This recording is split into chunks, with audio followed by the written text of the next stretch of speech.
Hello everyone, welcome back to the channel. In today's video, we'll be trying to integrate Python into Unreal Engine and C++. We'll not be going over the Unreal Editor plugin, which is useful in some instances where you want to automate your assets or asset categorization and stuff like that. We'll be focusing more on the runtime application of Python inside C++. So basically embedding Python into C++. So why on earth would you need to run Python inside Unreal Engine? Well, traditionally speaking, excluding Unreal Engine for the time being, we would need to use Python in a C++ application or C application. Let's say a desktop application is to recycle as much code as possible, recycle and reuse and reduce the code base. And that's the principle I watched on YouTube when I was learning about PyBind and stuff. We'll get into that sooner. Let's say you have a library or a functionality that is exclusive to Python. You don't have it yet inside your C++ side of your application, right? You could just use C++ in or Python in C++ or C. You can just integrate it easily because Python is built in the C language. So ultimately it's going to be called in the C language. So you can just take the Python code, put it inside C++ in Unreal Engine for our case, and then the program is not going to have much trouble reading through the lines, right? So the use cases of using Python in Unreal Engine has a lot to do with the modern kind of boom in machine learning algorithms. So let's say if you want your favorite machine learning algorithm which is primarily built around Python, you want to implement that in Unreal Engine. Well, you can't just translate the algorithm completely from Python to C++. And we're also having the barrier of the source control, like whether it's open source or closed source, and obviously the API limitations. For this specific case, I'm talking about, or the project I'm working on currently, which needs the solution I'm talking about here, is actually trying to integrate the Gemini API, so the Google Gemini, into Unreal Engine. But then Gemini doesn't give you a C++ or C API. You have to use a Python API and then integrate that into whatever environment you're working on. I think that's the similar story with ChatGPT. I haven't tried ChatGPT's API because it's paid at the moment, whereas Gemini is completely free for the time being. They did mention it'll be paid sooner or later, but for the time being, if you want to experiment with generative AI, you could obviously use the free version of Gemini. So with that said, let's get right into it. So I have an empty Unreal project. We're not going to be dealing with anything inside Unreal Engine. We'll be purely focusing on the code side of things. So let's come back to our C++ classes and create a new class. Any type of class, you could make it a pawn, you could make an actor, you can make it an empty. As long as it's available in the Unreal reflection system, you're fine, right? So I have a class here. Let's open it up. And here's where things get interesting. So as I mentioned, using Python in C++ is not really that much of a hassle because Python is written in C and C++ is again an extension of C. So all you have to do is come back to your header files and ignore this completely for now. We won't be dealing with this. Let me just comment that. Control KC, not dealing with that at the moment. That's related to PyBind, which will come sooner. Now all we have to deal with is including Python inside Unreal Engine. So the first instinct is to go to your project, right click and go to properties, and then go to your VC++ directories, and then in the include directories, come down and edit, and then come all the way down and add your Python include folder.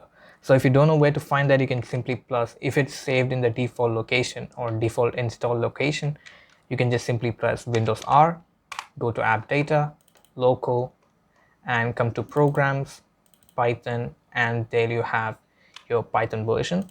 So double click on that and go to include and just copy this path and paste it inside Visual Studio and you'll be good to go, right?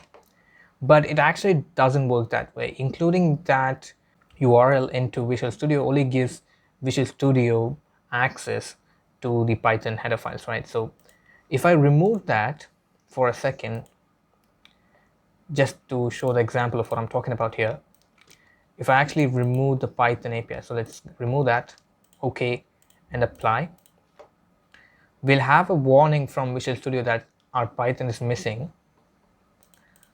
But if I actually build the application, so now we can see that the include is kind of screaming at me saying we don't have Python, but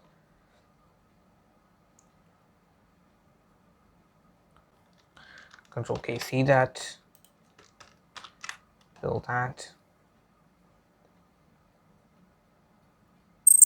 So now you can see I had a short problem with the PyBind because obviously we kind of commented out the include there, but Visual Studio now doesn't have an idea where to use the Python include folder, right? Because I just removed it from the project directory, but the application kind of builds fine. And that's because if I come to my build.cs, which you can find in your source folder, API test, your project folder name, and then come to C++ or API test.build.cs, I've kind of included this whole thing, right? Public include paths.add range, and then I've added my Python include folder there.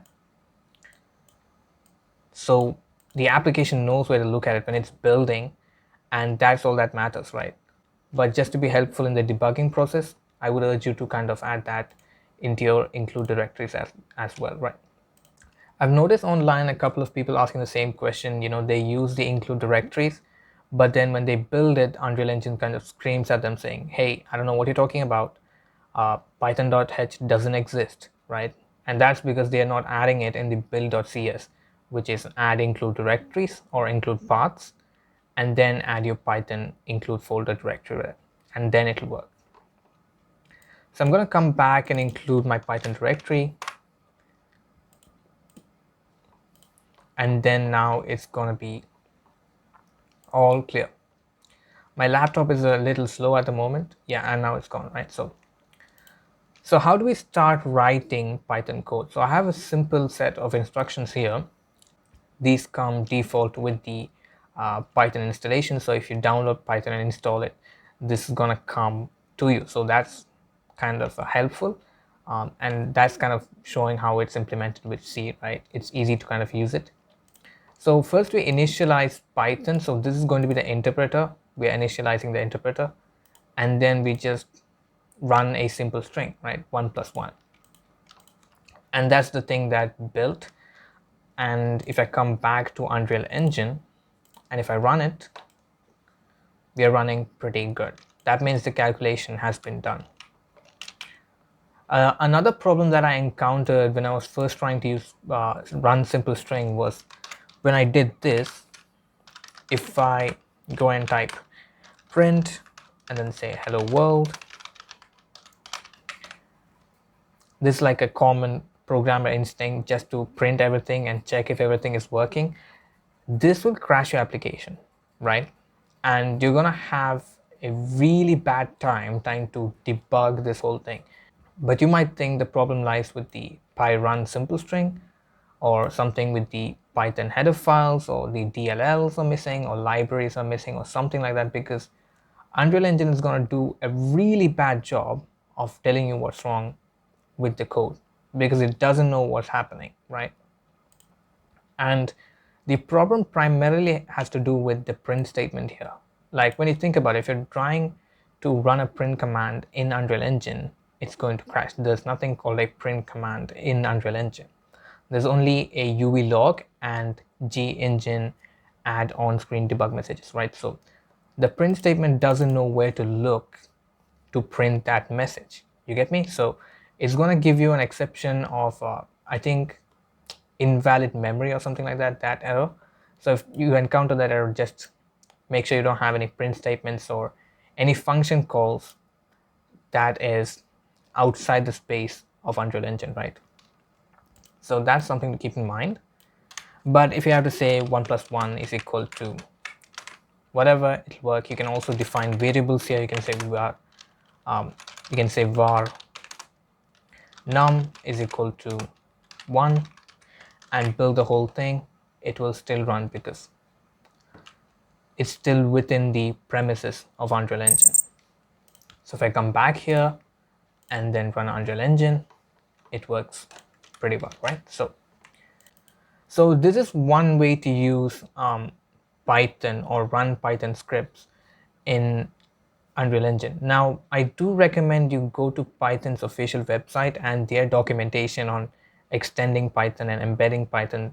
I think they go into much more detail about optimizations and how to handle your threads and memory and stuff like that, because Python by nature is awfully slow, and if you're implementing that in some really high refresh rate environments like a game, you might as well optimize it to the best degree. So this is just an introduction of how you can set up Python in Unreal Engine. It's not like a professional level tutorial. It's just an overview of what you need to do to get started with Python in Unreal Engine, right? So this is obviously one way to deal with running a Python script in Unreal Engine. So one more thing I forgot to mention is, if you come down, you can also run a Python file. So you can say py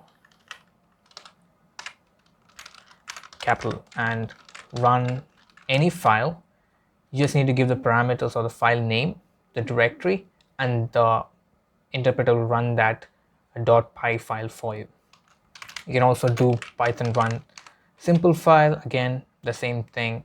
You should give a directory and the interpreter will run that file for you from C++, right? So that's something cool.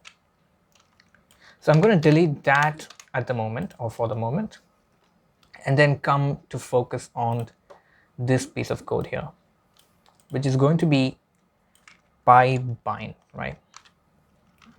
Okay. PyBind 11 and then scope interpreter guard, right? So let's come back to our test.h and come back to our include notices here. So this is something really important if you want to use PyBind 11. And the reason I'm using PyBind 11 specifically is because when I was searching for plugins on Unreal Marketplace, I found a plugin called Yothon that actually allows you to run Python scripts in Unreal Engine in blueprints, which is pretty simple. You can just put a function call here, or u function, and then blueprint readable. You can do that easily in C++. And when I read their documentation, they actually suggested using PyBind 11. I don't know why. I think it's quite easy to kind of use variables and stuff like that, which I'll get into sooner, but that's something to keep in mind. If you want to use the CPython that comes standard with Python, you could also do that, which is, I think, I suggest that a lot more because you have more documentation on that specifically from the Python guys themselves. So official Python, they have a lot of documentation on that. So that's something to keep in mind. PyBind also has a lot of documentation, but it's a little bit more complicated, I should say. Like you can just see with the include statement here, it's just quite a bit of mess to kind of just get it working in Unreal Engine. So the first, again, instinct is going to be to come to your dependencies or your project properties, and then come to your include directories, and then come all the way down and include the PyBind include. So I forgot to mention, PyBind is not standard with PyBind Python installation. You have to separately install it. I'll leave the GitHub link to that in the description below, right? So you need to download it and unzip it into any directory, and that's going to be the PyBind folder, right? So you can come to that folder and copy the include directories, which I've done here. So deprogramming, CPython, and PyBind include, right? So if you've done that and you come back to your API build CS, or not API, build.cs, right? You come here and do the same thing you did for Python. Public include paths dot add range, new string, whatever, and the include path, right? But this does not work for some reason, right? I even did a public definitions with PyBind is equal to 1. I don't think this actually does much. I might as well comment it here, but just for safety purposes. But I've also had this thing. This absolutely does nothing because this is the same as this. But when I was looking at the Yothon development, they actually use this as well. So I might as well use that. And we have used RTTI. The RTTI here is used for dynamic casting. So if you have to use PyBind 11 without dynamic casting, Unreal Engine will scream at you saying, hey, we don't know how to cast this. This is not a type compatible with the types we have. So make sure to use RTTI.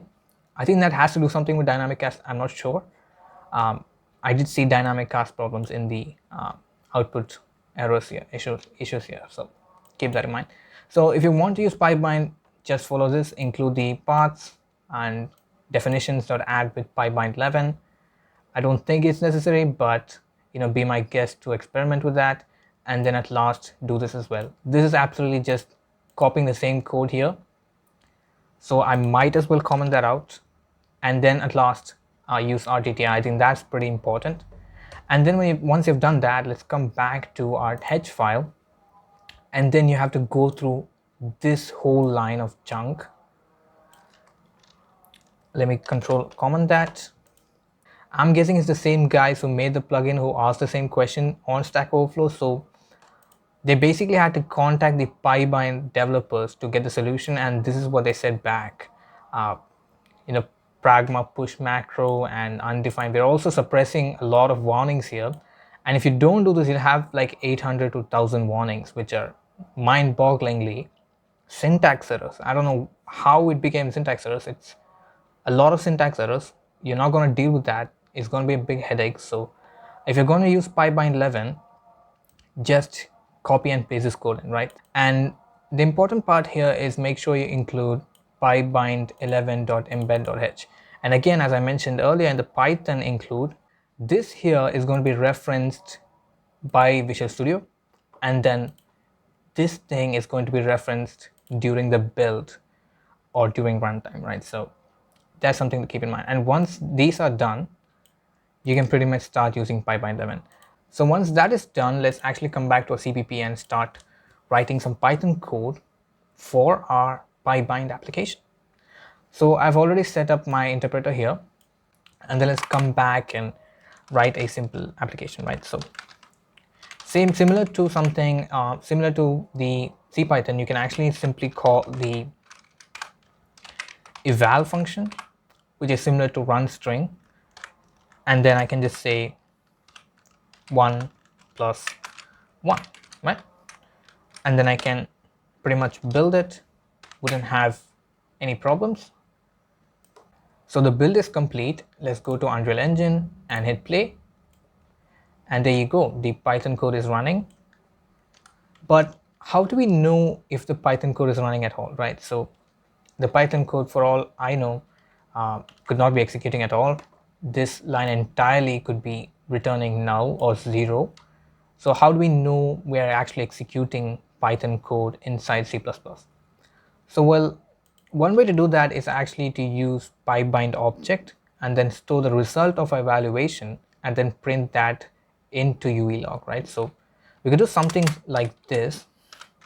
Let's call PyBind 11 again, and we can say object, and then we call that as result, and then that result is actually going to hold the value of our evaluation. So in our case, I'm going to put 2032, right, multiplied.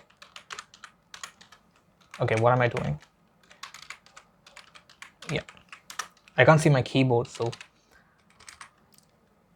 32, 122, and then we can come here and say our result is actually going to be a cast. So we can say py result, give proper conventions here, and then all we have to do is, I think, cast it. result dot cast int, right? And now we've taken the result of a Python calculation and stored it inside the Py object, and then we've converted into a C++ type. Now we can come back to our on-screen debug message and add that in here. So D, and I'll add Py result here. So if I build this,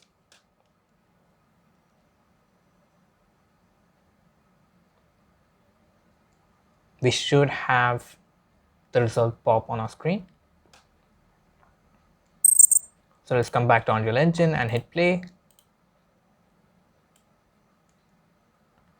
And we don't have anything. Okay, I just realized I didn't actually put the blueprint in the world. So a big mistake on my part. Just right click, go to blueprint, and then make sure your type is selected. So probably test and test1, and then create a blueprint and then drag it into your scene. So now I have to run the whole script again. So before we run this, let's make sure our CPython is working properly. I was like, why is it not crashing? You know, apparently it's not crashing. So